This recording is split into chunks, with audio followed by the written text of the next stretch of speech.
आज माननीय मुख्यमंत्री जी भजनलाल जी की अध्यक्षता में आयोजित की गई मंत्रिमंडल की बैठक में 9 पॉलिसियां, जो एक बहुत बड़ी बात है, एक साथ कैबिनेट की मंजूरी मिली है। उनका विजन है कि राजस्थान के उत्थान के लिए और विकसित भारत में विकसित राजस्थान बनाने के उद्देश्य से उन्होंने आज कैबिनेट में पारित की गई। साथ में राज्य वित्त आयोग का गठन, पंचायत राज संस्थाएं एवं नगर पालिकाओं के लिए 7वें राज्य वित्त आयोग के गठन को प्रस्ताव और आयोग के विचाराधीन विषयों का आज मंत्रिमंडल की बैठक में अनुमोदन किया गया। 7वें वित्त आयोग की अवार्ड अवधि दिनांक 1 अप्रैल 2025 से 31 मार्च 2030 तक होगी। इसके साथ ही मंत्रिमंडल द्वारा राज्य वित्त आयोग के अध्यक्ष एवं सदस्यों को नामांकित करने हेतु मुख्यमंत्री जी को अधिकृत किया गया है।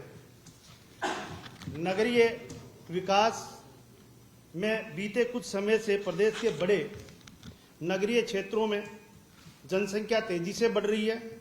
शहरों के विकास तेजी से हो रहा है, जिस कारण शहरों के आसपास के ग्रामीण क्षेत्रों में बसावट बढ़ रही है। इसे देखते हुए कैबिनेट ने आज एक महत्वपूर्ण फैसला लेते हुए भरतपुर और बीकानेर में विकास प्राधिकरण के गठन के प्रस्ताव को मंजूरी दी गई है। कार्मिक कल्याण के लिए बताऊं, परिवर्तित बजट 2024-25 वित्त एवं विनियोग विधेयक पर चर्चा के दौरान माननीय मुख्यमंत्री जी भजनलाल शर्मा जी ने कर्मचारी वेतन विसंगति परीक्षण समिति की वेतन विसंगतियों एवं वेतन सुधार संबंधी सिफारिशों को दिनांक 1 सितंबर 2024 से लागू करने की घोषणा की गई थी। अब मंत्रिमंडल के अनुमोदन के बाद सेवानिवृत्त आईएएस श्री खेमाराम चौधरी की अध्यक्षता में गठित कर्मचारी वेतन विसंगति परीक्षण समिति की वेतन विसंगति दूर करने के, वेतन सुधारों तथा पदोन्नति के अतिरिक्त अवसर उपलब्ध कराने संबंधी सिफारिशें लागू की जा रही है। जनस्वास्थ्य अभियांत्रिक विभाग में वरिष्ठ प्रयोगशाला सहायक के पद को सीधी भर्ती हेतु वांछित अनुभव संबंधी योग्यता के प्रावधान को विलोपित करने का अनुमोदन भी आज की मंत्रिमंडल बैठक में किया गया है। आयुष विभाग में वर्तमान में आयुर्वेद, यूनानी, होम्योपैथी चिकित्सा अधिकारियों के पदों पर चयन शैक्षणिक योग्यता BAMS, MUMS एवं BHMS के प्राप्तांकों पर बोनस के आधार पर सीधी भर्ती किया जाता रहा है, जबकि अन्य पदों पर कार्मिकों का चयन RPSC द्वारा भर्ती के माध्यम से किया जा रहा है। नियमों में समरूपता लाने के उद्देश्य से आयुर्वेद, यूनानी, होम्योपैथिक चिकित्सा अधिकारियों के पदों पर अब RPSC के माध्यम से भर्ती परीक्षा आयोजन किया जाएगा। इस संबंध में सेवा नियमों में संशोधन को आज मंत्रिमंडलीय बैठक में मंजूरी दी गई है। समान पात्रता परीक्षा पुलिस विभाग में बताऊं के अंतर्गत राजस्थान पुलिस अधीनस्थ सेवा के कांस्टेबल पद की भर्ती के लिए शैक्षणिक योग्यता सीनियर सेकेंडरी, जबकि RAC और MBC कांस्टेबल पद पर भर्ती के लिए अब तक शैक्षणिक योग्यता सेकेंडरी निर्धारित की गई थी। इस कारण RAC और MBC के कांस्टेबलों के पदों में भर्ती नहीं हो पा रही थी। इसको देखते हुए राजस्थान पुलिस अधीनस्थ सेवा नियम 1989 के संगत नियमों में संशोधित करते हुए RAC और MBC कांस्टेबल पद पर भर्ती के लिए शैक्षणिक योग्यता सेकेंडरी के स्थान पर सीनियर सेकेंडरी किए जाने का प्रस्ताव आज मंत्रिमंडलीय बैठक में लिया गया है। मैं माननीय आप आगे की बताइए।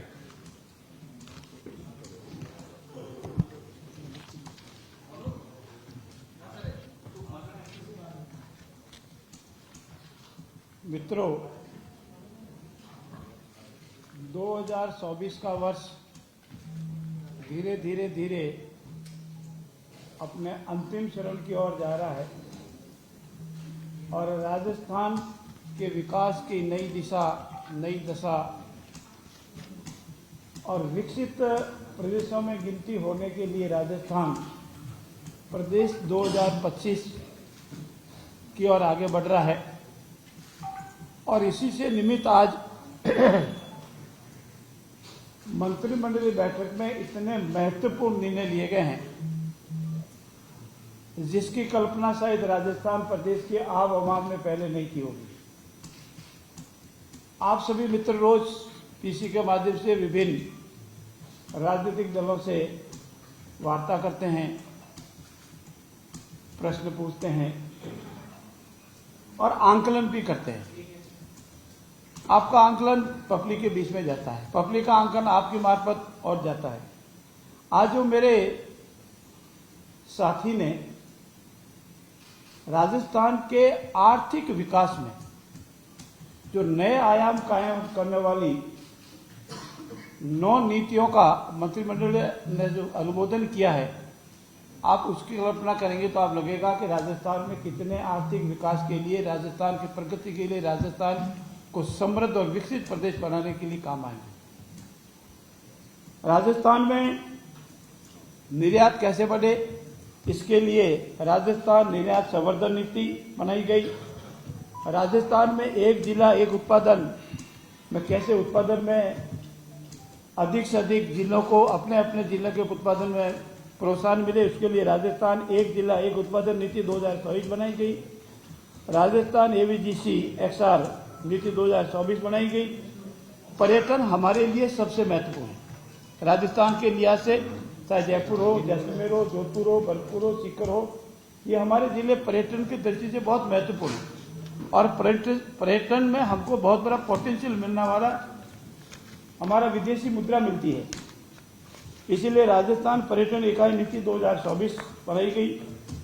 और दूसरा, खनिज जो हमारे ट्रांसपोर्ट होने के उपरांत सबसे अधिक फोकस हमने किया गया इस वर्ष, जिससे राजस्व सबसे अधिक आपने अनेक बार आपके समाचार पत्रों में उसका आंकड़ा छापा है।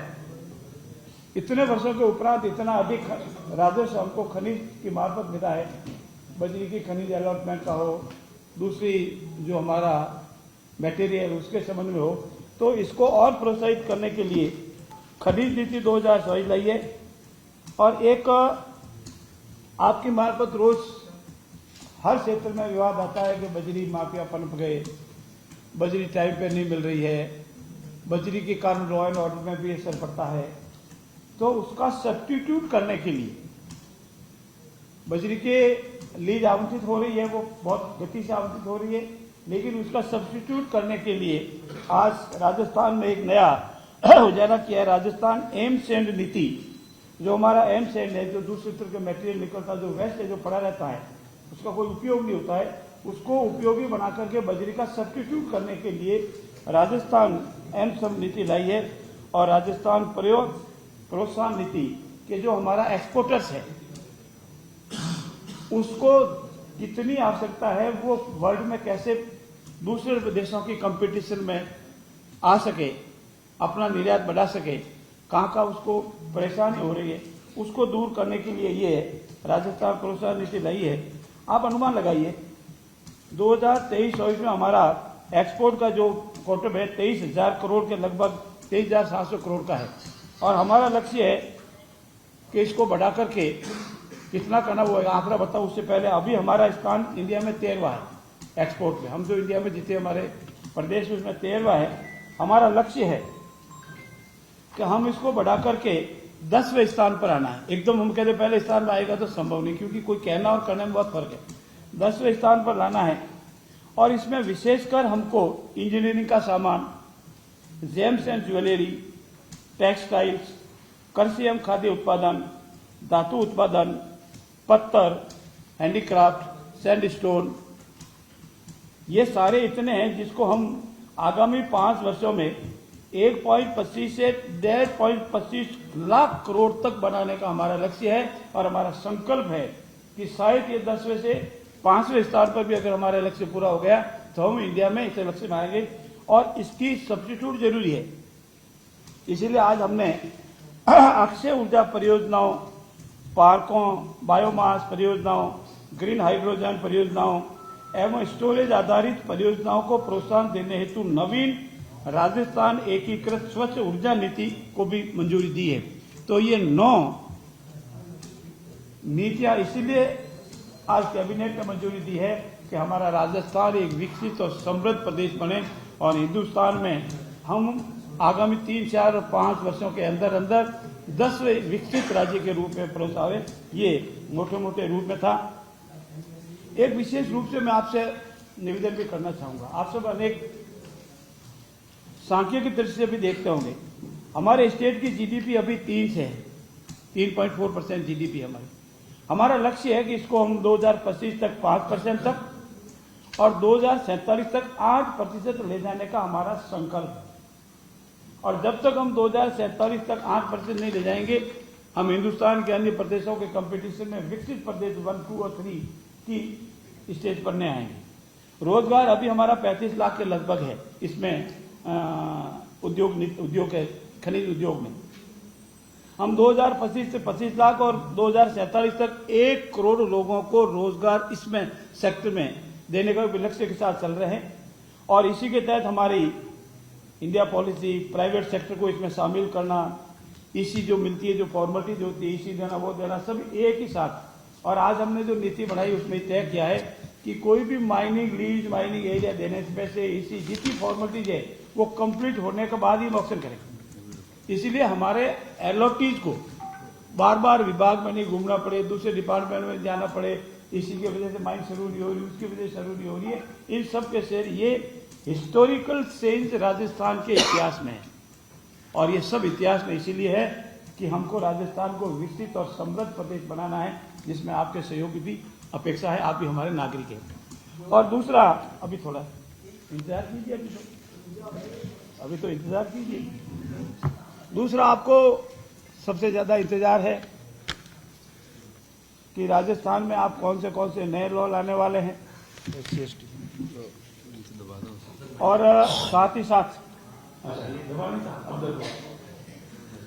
साथ हमारे राजस्थान में ये जो मैंने पॉलिसी बताई, इसको और स्ट्रेंथ करने के लिए हमारे SC ST भाई भी हमारे लिए उतना ही जरूरी है। हमारे समाज के सभी वर्ग, सभी धर्म को एक साथ विकास होगा, तभी राजस्थान प्रदेश का विकास होगा। राजस्थान टेनेंसी एक्ट की धारा 16 और राजस्थान टेनेंसी की धारा 42B के कारण हमारा जो SC वर्ग का भाई है उसकी जमीन ट्रांसफर नहीं हो सकती, उसी को SC वर्ग को ही ट्रांसफर हो सकती, दूसरे वर्ग को ट्रांसफर नहीं। तो वो इस कंपटीशन में कहीं कहीं हमसे पिछड़ जाता है। तो उसका आज एक नया इतिहास कायम हुआ है। हमारा SC का, ST का कोई भाई अपनी खुद की जमीन अगर कन्वर्ट करवा देता है तो जितनी पूर्व के जो खर्चे लगते थे, फॉर्मेलिटी होती थी, उन सबको कम कर दिया है। वो जाके तहसीलदार के पास एप्लीकेशन लगावे, अपनी खुद की जमीन का कन्वर्ट करवा दे, चाहे उद्योग के लिए करावे, होटल के लिए करावे और किसी के लिए करावे। और उसमें उसको खर्चा भी मिनिमम बहुत कम कर दिया है, जो उसको अफोर्ड कर सके। और फॉर्मेलिटीज कम करने, घूमने के लिए जयपुर आने की जरूरत नहीं, जोधपुर या जिला मुख्यालय पर जाने के जरिए संबंधित तहसीलदार के पास एप्लीकेशन लगाएगी, उसकी भूमि कन्वर्ट हो जाएगी। कन्वर्ट होने के बाद वो स्वयं अपना उद्योग लगावे, अन्य के पार्टनरशिप में कोई बड़ा उद्योग खड़ा करे, होटल लगावे या कॉमर्शियल उपयोग लगे। ये भी एक रेडिकल चेंज है। इसमें हमारा फोकस ये रहा है कि जमीन हमारे ऐसे भाई बहन की उसी के पास रहे और वही उसमें जमीन को डेवलप करे और वो अपना स्वयं का धंधा करे, इसलिए उनका भी इसी के साथ विकास होगा। तीसरा हमारा सबसे महत्वपूर्ण है सामरिक दृष्टि से। हम पाकिस्तान से सबसे नजदीक बॉर्डर में रहने वाले प्रदेश के लोग हैं और आप रोज आए दिन सुनते हैं घुसपैठिए, आजकल ड्रग सप्लायर्स ऊपर से सीधा फेंक देते हैं। और इन सबको रोकने के लिए अनेक तरह के प्रयास किए हैं। तो गवर्नमेंट ऑफ इंडिया ने हमसे ये कहा है कि आप लैंड अलॉट कीजिए और हम हमारे जो वायर फेंसिंग है, जिसका आपको बिल्कुल जानकारी, उसके पैरेलल पूरी रोड बनाएंगे ताकि मॉनिटरिंग पूरी हो सके। वहां से हमारे साहब BSF का व्हीकल है, साहब मिलिट्री का व्हीकल है, वो आराम से गुजर सके, देख सके, मॉनिटरिंग कर सके। इसके लिए वायर फेंसिंग के पैरेलल हम जितनी भी गवर्नमेंट ऑफ इंडिया का डिपार्टमेंट रोड बनाने के लिए जमीन मांगेंगे, हम उनको मिनिमम प्राइस पर उस जमीन को अलॉट करेंगे। ये भी आज मंत्रिमंडल ने निर्णय लिया है। अब उसके बाद आपके सामने एक आता है Rajasthan provisional unlawful conversion religion bill, जिसको कहते हैं धर्मांतर कानून। इसके लिए अनेक बार आपसे प्रश्न मैं दे चुका हूं, आप वो पूछते हैं कब होगा। आज हमने इस बिल को मंजूरी दी है और आगामी विधानसभा का जब भी सत्र आएगा इसमें पेश करके इस कानून को हम पास कराएंगे। इंडिया में आज से पहले, आप सभी जानकार है, इंडिया में आज से पहले उत्तर प्रदेश में हो गया 2021 में, और मध्य प्रदेश में हो गया 2021 में, और उत्तराखंड में हो गया 2018 में, गुजरात में हो गया 2021 में, हिमाचल प्रदेश में हो गया 2019 में, झारखंड में हो गया 2017 में, और कर्नाटक में हो गया 2022 में, और मित्रों के ध्यान से सुनना, उड़ीसा में हो गया था 1967 में, और भी प्रदेशों ने किया है और आज हमने भी किया है। इसमें संविधान का आर्टिकल 25 हम सबको अंतःकरण से अपने धर्म को मानने की शक्ति प्रदान करता है। हम सभी धर्मों को बराबर मान्यता देते हैं, उसको मानते हैं। धर्म की मान्यता हमारे लिए सबने अपने अपनी इच्छा अनुसार, अपने जन्म के अनुसार धर्म अपनावे, पूजा पद्धति अपना, उसमें कोई ऐतराज नहीं। लेकिन आर्टिकल 26 ये कहता है कि हमारे इस सदाचार को बनाए रखना भी हमारी जिम्मेवारी है। किसी को प्रलोभन देकर, आर्थिक शब्दबाग दिखाकर, गलत तवज्जो देकर, उसकी अनपढ़ता, बदमानसता, आर्थिक कमजोरी का नाजायज फायदा उठाकर, अन्य कई तरह से प्रलोभन देकर, वास्तविक स्थिति से अनुरोध कराकर, परिवार और अन्य लोगों से या रिश्तेदारों से बिना जानकारी करवाए या प्रशासन को बिना सूचना दिए धर्म परिवर्तन करवाता है, तो इसको हम जबरदस्ती धर्म परिवर्तन मानते हैं। और इसको रोकने के लिए आज हमने ये कानून लाया है। अलग अलग प्रदेशों में अलग अलग इसके सजा के प्रावधान है या इसका रोकने के तरीके हैं। अगर आप उत्तर प्रदेश में लेंगे तो फर्स्ट बार में होता है तो 1 से 5 साल की सजा है। हमने भी इसमें 1 से 5 साल की सजा का प्रावधान किया है फर्स्ट टाइम अगर कोई जबरदस्ती धर्म परिवर्तन कराता है। और अगर कोई नाबालिग है, महिला है, बहन है, या SC और ST का कोई भाई है और उसका अगर कोई धर्म परिवर्तन करवाता है, जिस कैटेगरी का धर्म परिवर्तन की डेफिनेशन बताइए, तो उसे 3 से 10 साल की सजा है। और हमने भी इसमें ऐसी सजा के प्रावधान किए हैं मल्टीपल। और अगर सेकंड टाइम, थर्ड टाइम कोई रिपीट करता है या समूह में धर्म परिवर्तन करवाता है तो उसमें सजा के प्रावधान ज्यादा है, 3 से 10 साल की सजा के प्रावधान है। मध्य प्रदेश में भी लगभग इतना ही है, उत्तराखंड में भी लगभग ऐसे ही है, पर गुजरात, झारखंड और कर्नाटक में सजा के प्रावधान बहुत ही कड़े हैं। उन सब का समायोजन कर हमने इसमें सजा के प्रावधान किए, रोकने का प्रयास किया है। और साथ अगर कोई धर्म परिवर्तन करना चाहता है तो वो 60 दिन पूर्व संबंधित कलेक्टर को, जिसको जिला मजिस्ट्रेट कहते हैं, को इतला देकर के अपनी ज्ञान के अनुसार, अपनी स्वेच्छा से अगर वो धर्म परिवर्तन करता है तो उसमें वो अलाउ होता है। लेकिन प्रक्रिया जो बताई गई है वो प्रक्रिया उसको अपनानी पड़ेगी। ये धर्म परिवर्तन के संबंध में भी आज हमने महत्वपूर्ण बिल को मंजूरी दी है और मुझे विश्वास है कि इससे जो समाज में व्यवधान पैदा होता है सामाजिक व्यवस्थाओं में, और ये लव एंड रिलीजन की वजह से समाज में विभिन्न प्रकार की विकृतियां आ रही हैं। और आपने साक्षी हैं, अब हम सबके विधानसभा के गत बजट सत्र में हमारे सभी पक्षों ने, चाहे वो कांग्रेस का हमारा विधायक साथी है या बीजेपी का विधायक साथी, सभी ने एक स्वर में कहा है कि इस संबंध में ये जो समाज में विकृति आ रही है, हाँ, स्वतंत्र भाई और बहन है, बेटा है, बेटी है, उसको अधिकार है वो अपनी इच्छा अनुसार शादी करे। लेकिन ऐसे अनेक उदाहरण मिलते हैं कि वो किसी न किसी कारण प्रलोभन आकर के उसके कुछ समय बाद में उसको बहुत तकलीफ होती है। तो ऐसी स्थिति में हम सामाजिक मान्यताओं को, सामाजिक परंपराओं को भी मद्देनजर रखें। उसकी स्वतंत्रता का अधिकार को हम समाप्त नहीं कर सकते, उसका अधिकार है, लेकिन हमारी सामाजिक मान्यताओं को ध्यान में रखते हुए भी अगर को लव जिहाद कराता है तो उसको भी रोकने का इसमें प्रावधान किया गया है। कोई कन्वर्सन करवा करके इसका फायदा लेना चाहता है रिजर्वेशन का, उसमें भी हम विचार कर रहे हैं। और कोई शादी के नाम से विवाह करके इसका अन्य दूसरा उपयोग करना चाहता है, उसको भी रोकने के इसमें प्रावधान किए गए हैं। साथ ही साथ हमारा मेट्रो के फेज 2 और 3 की भी हमने इसमें मंजूरी दी है।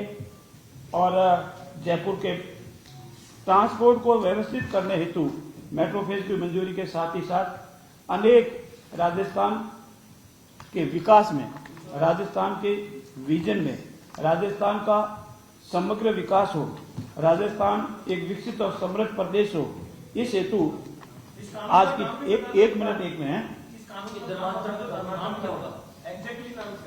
नाम बताया ना आपको, Rajasthan provision of unlawful conversion of religion bill 2024, और जिससे विधानसभा पास हो जाएगा बिल की जगह एक्ट आ जाएगा। Rajasthan provision of unlawful conversion of religion bill 2024 भूमिया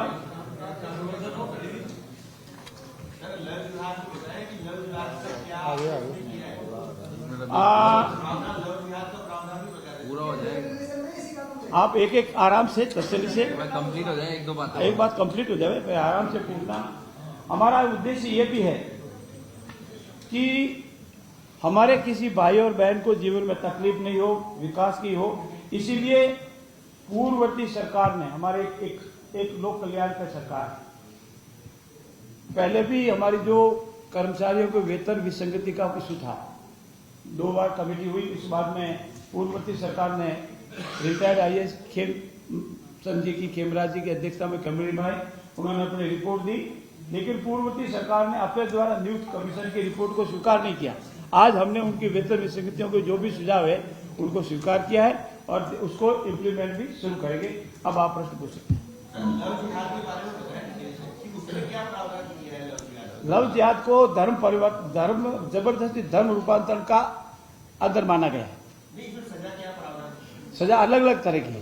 एक बार पहली बार करता है नाबालिग है, SC है, ST है, दूसरी बार करता है, तीसरी बार करता है, पहले 1 से 5 है, फिर अलग है, अलग अलग प्रोविजंस किए सब।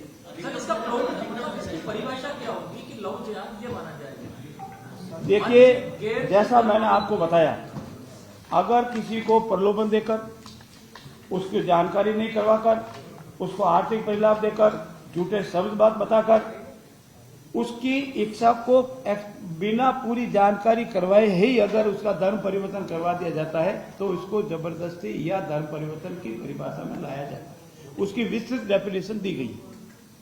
ये पटेल साहब, जो आपने जमीन के बारे में जो बताया कि भाई वो इन्हीं सब पिछड़े रहने, पर वो जमीन को कॉमर्शियल सिद्ध करवा लेने से अन्य समाज वाले को जाति की कैसे वो बेच पाएंगे? जमीन तो उन्हीं के पास रहेगा, तो कहाँ हमने ये कहा है कि उसको भी समाज के अन्य हिस्सों के बराबर अपनी कॉमर्शियल एक्टिविटी करने के लिए भी उसको अधिकार होगा, इसीलिए उसको एक सुविधा दी। अब तक क्या प्रावधान था? अब तक था कि वो अगर कन्वर्ट कराना का अधिकार था, पर कॉमर्स बहुत जटिल प्रक्रिया थी। कलेक्टर पास जाओ, फिर गवर्नमेंट को भेजो, कन्वर्सन के चार्जेज बहुत ज्यादा, वो चार्जेज भी जीरो है, के चार्जेज कम, बिल्कुल कम करती है और तहसीलदार को पावर देती है। तो इसमें कहाँ आपके सरकार के द्वारा कहाँ उनको रियायत मिला? सिर्फ पहले आप उसको सरलता प्रदान की है। देखिए भाई साहब, समझिए, पहले तो जटिल प्रक्रिया को समाप्त सरलीकरण कर दिया, एक सही। दूसरा, उसको जो कॉमर्शियल पैसे लगते थे वो कम कर दिए।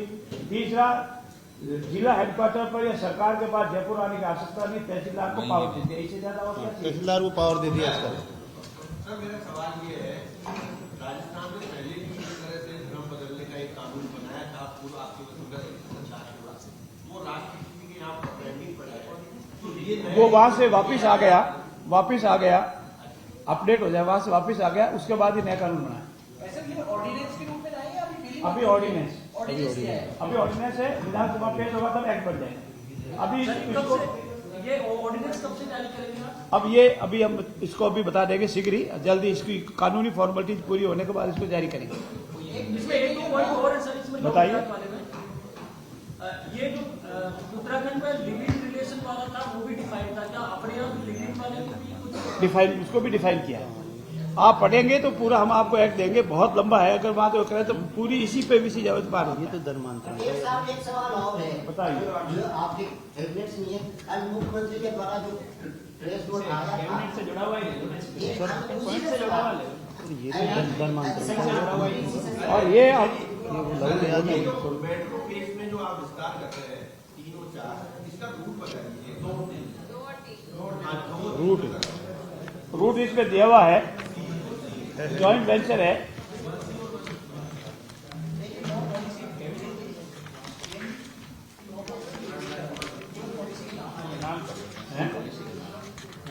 पॉलिसी का नाम नहीं पढ़ देना पहले। वापिस पढ़ लूंगा।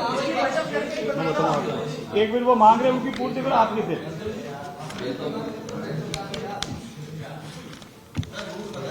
एक मिनट बता रहा हूँ। पहला है राजस्थान MSME नीति 2024, MSME नीति, लघु सूक्ष्म मध्यम उद्यम नीति 2024, सूक्ष्म लघु और मध्यम उद्यम नीति 2024। दूसरी राजस्थान निर्यात संवर्धन नीति 2024। तीसरी राजस्थान एक जिला एक उत्पादन नीति 2024। चौथा राजस्थान AVGC-XR नीति 2024। राजस्थान सभी बोलूंगा एक ही, यही राजस्थान AVGC-XR नीति 2024। पांचवा राजस्थान, फुल फॉर्म में बता दूंगा, animation visual defect gaming comics Rajasthan को अग्रणी बनाने के लिए है इसका। पांचवा राजस्थान पर्यटक इकाई नीति 2024। छठा राजस्थान खनिज नीति 2024। सातवां राजस्थान सैंड नीति 2024। राजस्थान निर्यात प्रोत्साहन नीति 2024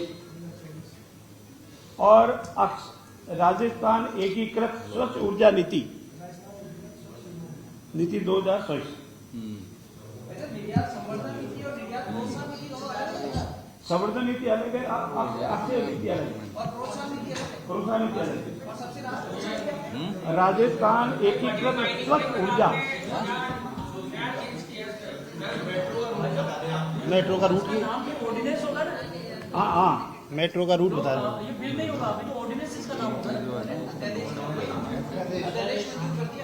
अध्यादेश नहीं, आज हमने इसको ऑर्डिनेंस को अप्रूव किया है।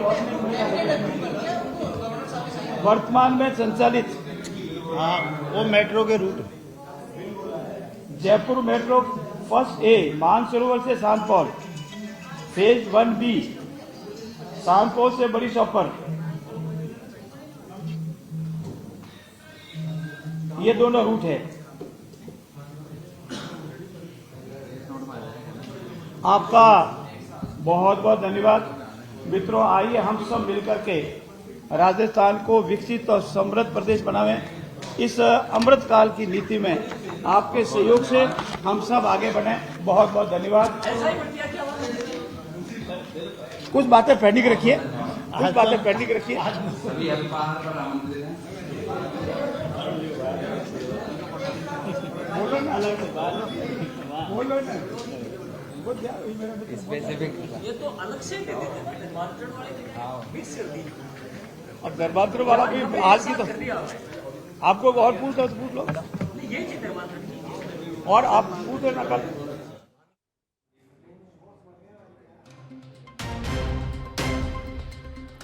भजनलाल कैबिनेट की बैठक खत्म हो चुकी है और उसके बाद प्रेस वार्ता। मंत्री परिषद की बैठक खत्म हुई, पहले कैबिनेट की बैठक हुई, उसके बाद मंत्री परिषद की बैठक हुई और उसके बाद प्रेस कॉन्फ्रेंस भी खत्म हुई। इसमें तमाम जानकारी साझा की गई। 9 पॉलिसी को एक साथ मंजूरी मिलेगी। राज्य वित्त आयोग का भी गठन किया गया है। साथ ही राजस्थान को विकसित राजस्थान बनाने पर अब फोकस किया जाएगा।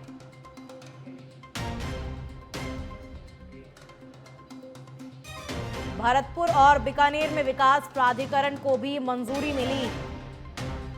प्रेस कॉन्फ्रेंस में जानकारी दी गई। साथ ही खनिज नीति 2024 को भी कैबिनेट में मंजूरी मिली। आरएससी भर्ती परीक्षा में सेकेंडरी की जगह 12वीं पास की योग्यता होगी। अब राजस्थान के आर्थिक विकास पर भी नए आयाम स्थापित होंगे। इसके साथ ही निर्यात संवर्धन नीति भी बनाई गई। एक जिला एक उत्पादन नीति 2024 बनाई गई। भजनलाल कैबिनेट की बैठक खत्म हुई। मंत्री परिषद की बैठक की खत्म हुई, उसके बाद प्रेस वार्ता की गई जिसमें कई महत्वपूर्ण फैसलों पर चर्चा हुई। भजनलाल कैबिनेट के बाद प्रेस वार्ता में 9 पॉलिसी को एक साथ मंजूरी मिली है। राज्य वित्त आयोग का गठन हुआ और विकसित राजस्थान बनाने पर फोकस किया जाए। धर्मांतरण कानून को भी कैबिनेट में मंजूरी मिली। आगामी विधानसभा सत्र में इसके लिए नया कानून लाया जाएगा। सामूहिक धर्म परिवर्तन पर 10 साल की सजा होगी। लव जिहाद को रोकने का भी प्रावधान है।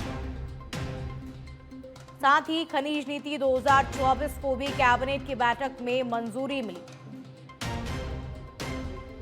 धर्मांतरण को लेकर पहली बार ऐसा करने पर 1 से 5 साल की सजा होगी। अगर नाबालिग हो, एसटी एससी का व्यक्ति हो तो 3 से 5 साल की सजा मिलेगी। धर्म परिवर्तन को रोकने के लिए कानून लाया गया है।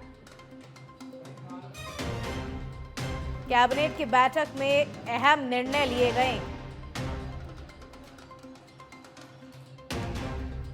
और भजन कैबिनेट में कई अहम निर्णय लिए गए।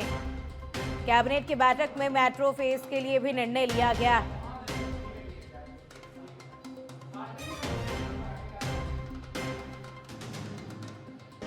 साथ ही राजस्थान के आर्थिक विकास में भी अब नए आयाम स्थापित होंगे।